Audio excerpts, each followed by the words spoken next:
خاتون حجن girls high school سے اقصیٰ انجم محمد جابر، ان کا موضوع ہے نئی تعلیمی پالیسی، یہ بچوں کے لیے دیکھو تو کیا پیغام لائی۔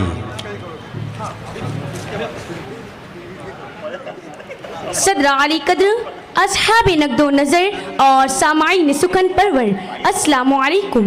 مجھے بتائیں سامعین، ہندوستان کو چاند کی سرزمین پر چندریان کو اتارنے کا حوصلہ کس نے دیا؟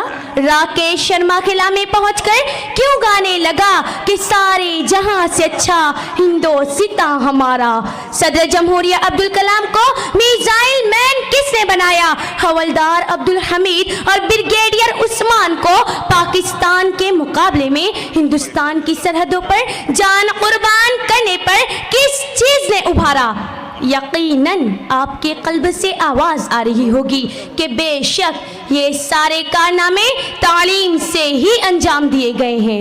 اس لیے آئیے مشاہدہ کریں نئی تعلیمی پالیسی بچوں کے لیے دیکھو تو کیا سوگات لائی ہے، اور یہی میرا موضوع سخن ہے۔ حاضرین، آج دنیا چاند پر پہنچ گئی، ہم مریخ پر کمنڈ ڈالنے کی فکر میں ہیں۔ تعلیم نے امریکہ اور روس کو سپر پاور بنا دیا، اب چائنا ان کی ٹکر میں آنا چاہتا ہے۔ آج چائنا ہر ایجاد میں سب سے آگے چل رہا ہے۔ کس وجہ سے سامعین؟ یہ ساری ترقیات تمام ملکوں میں صحیح اور بہتر تعلیم کا نذرانہ ہے۔ اور آج کیا ہو رہا ہے ہمارے وطن میں کہ روداد چمن دونوں سناتے تو ہیں، لیکن کانٹوں کا بیاں اور ہے، پھولوں کا بیاں اور۔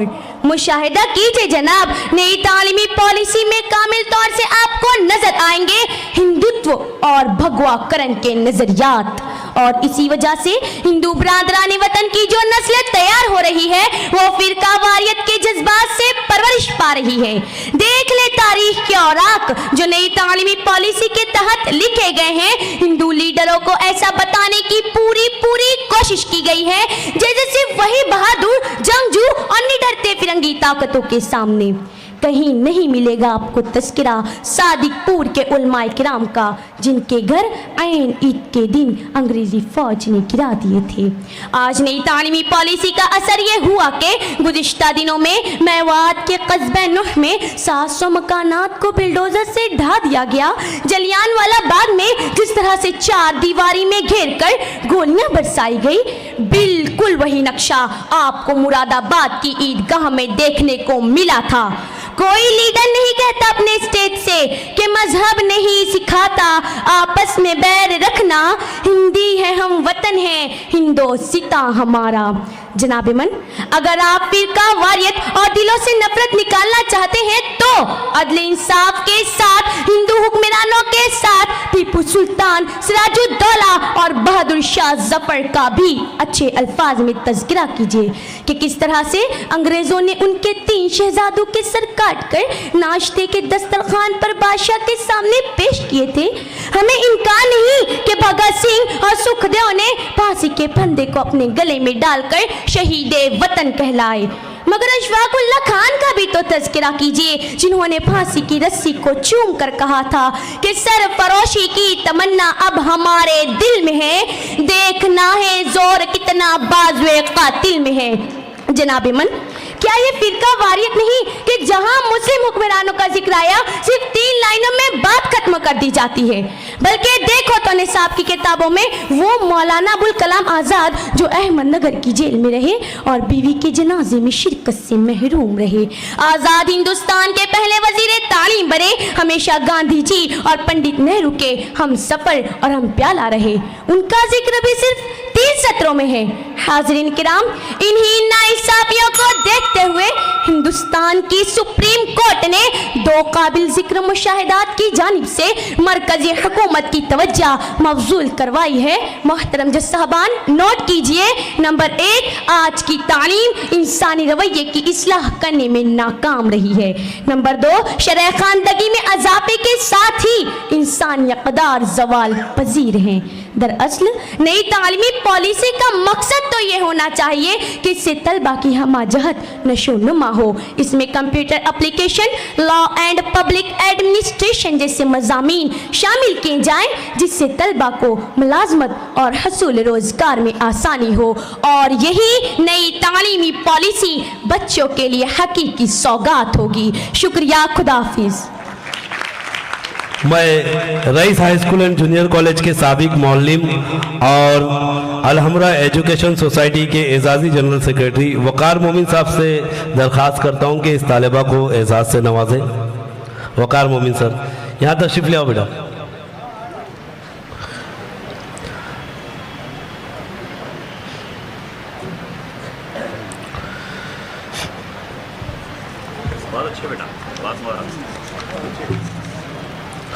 Doctor Momin Mohiuddin memorial Shah Nargis Shakeel Ahmed KGN Urdu high school, اور ان کا موضوع ہے انسان کو چاہیے کہ خیال قضا رہے۔ السلام علیکم ورحمۃ اللہ وبرکاتہ۔ الحمدللہ رب العالمین وصلی اللہ علی النبی الکریم۔ صدر عالی وقار، حضرات حکم اور ہم نشینان بزم، آج کی تقابلی بزم میں میری تقریر کا عنوان شاعر اعظم میر انیس کے شعر کا یہ مصرع ہے، انسان کو چاہیے کہ خیال قضا رہے۔ صدر عالی وقار، یہ شعر اگر ایک طرف زندگی کے راز سے ناآشنا شخص کو زیست کے اعلیٰ مقصد کی یافت کی ترغیب دیتا ہے تو دوسری طرف انسان کو یہ باور کراتا ہے کہ دنیا کوڑے کرکٹ کا ایک ڈھیر ہے، یہ زندگی عارضی ہے، یہ زیست نجاستوں اور گندگیوں کا ایک دلدل ہے اور انسان انہی نجاستوں میں سر تا پیر ڈوبا جا رہا ہے۔ معزز سامعین کرام، یہ زندگی ایک سفر ہے اور انسان عالم بقا کی طرف روا دوا ہے۔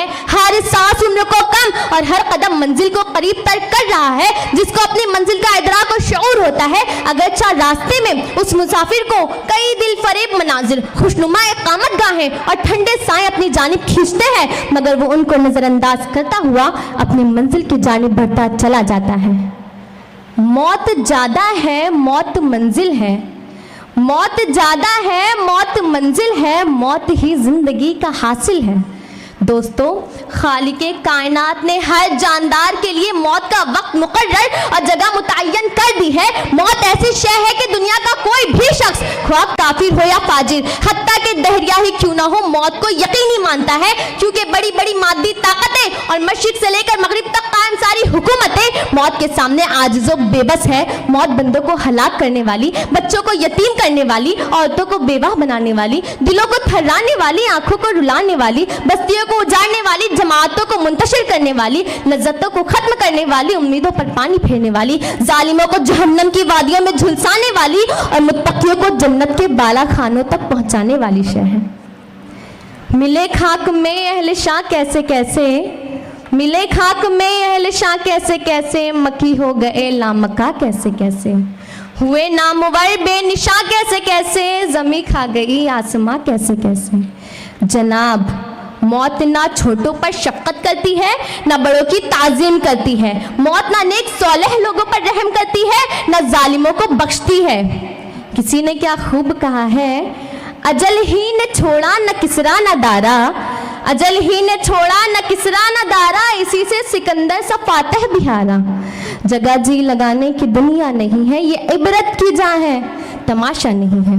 سامعین، یہ دنیا واقعی کوڑے کرکٹ کا ایک ڈھیر ہے اور انسان انہی نجاستوں میں سرتا پا ڈوبا جا رہا ہے۔ وہ انسان جس کے قلب پر ایمان و وحی کی کوئی تحریر نہیں، وہ انسان جو نفس اور شیطان کا غلام ہے، جس کی زیست کا اعلیٰ مقصد صرف اور صرف حیوانی ضروریات کی یافت اور خواہشات کی پرستش ہے، وہ انسان جو زندگی بسر کرتے ہوئے بھی زندگی کے راز سے ناآشنا ہے، راہ حیات پر چلتے ہوئے بھی نشان منزل سے بے خبر ہے، عقل و معرفت کا سرمایہ رکھتے ہوئے بھی اپنے من میں ڈوب کر زندگی کا سراغ پانے سے قاصر ہے، بس فکر فردا اور مکر فن کے فلسفے میں الجھ کر رہ جانا ہے۔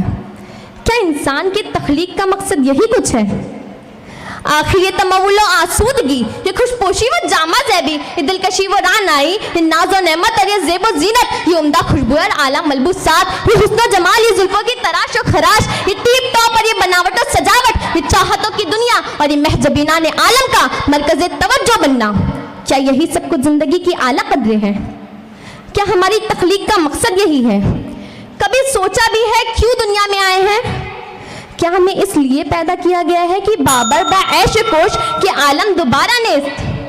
اے لوگو سنو اور دل کے اندوختہ میں محفوظ کر لو، ہر ذی روح کو مرنا ہے، ہر موت کو فنا ہے۔ یہ تاریک راتیں پرسکون دن، یہ برجوں والا آسمانی جھلملاتے تارے، یہ مواد سمندر، یہ مستحکم پہاڑ، یہ مسطح زمین، یہ بہتے دریا، سب کو فنا ہونا ہے۔ یقیناً یقیناً یہ زمین عبرتوں کا ملقہ ہے، لہٰذا ہماری ساری تگ و تاس کا حاصل لذت کام و دہن نہ ہو۔ عمر فانی کے لمحات جو ہمیں بطور امانت عطا ہوئے ہیں، ہم اس سے کھلواڑ نہ کریں۔ کیا ہم نہیں جانتے کہ موت سے کسی کو مفر نہیں؟ اس سے نہ شاہ بچے نہ گدا، اور ایک وقت آئے گا نہ موت بچے گی نہ ملک الموت۔ آخر میں اپنی گفتگو کو اس شعر کے ساتھ ختم کرنا چاہوں گی۔ موت ہو، قبر ہو، محشر ہو کے غم ہو، موت ہو، قبر ہو، محشر ہو کے غم ہو، یہ ہیں وہ مرحلے جن سے کہیں فرار نہیں۔ شکریہ۔ محترم نور پٹیل سے درخواست ہے کہ اس طالبہ کو اعزاز سے نوازے۔ آج کی شام کی 19ویں تقریر لے کر حاضر ہو رہے ہیں، جن کا موضوع ہے انسان کو چاہیے کہ خیال قضا رہے، اور ان کا نام ہے خان سمیشہ شاداب اشتیاق احمد، الحمد گرلز ہائی اسکول۔ تشریف لے آئیں۔